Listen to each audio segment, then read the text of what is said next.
नाशिक लोकसभेचे महायुतीचे उमेदवार हेमंत तुकाराम गोडसे यांच्या प्रचार कार्यालयाचे सातपूर अशोकनगर येथे भव्य उद्घाटन समारंभ सोहळा मोठ्या उत्साहात संपन्न झाला।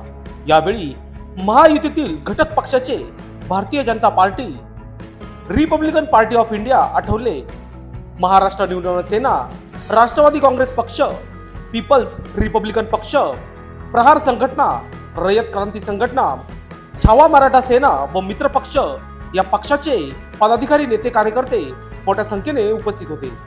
यावेळी पदाधिकाऱ्यांनी आपले मनोगत व्यक्त करताना सांगितले की पंतप्रधान नरेंद्र मोदी यांचे हात बळकट करण्यासाठी नाशिक लोकसभेचे उमेदवार हेमंत तुकाराम गोडसे यांना भरघोस मतांनी विजयी करा असे आवाहन मतदारांना यावेळी करण्यात आले। दरम्यान या प्रसंगी आमदार सीमा हिरे,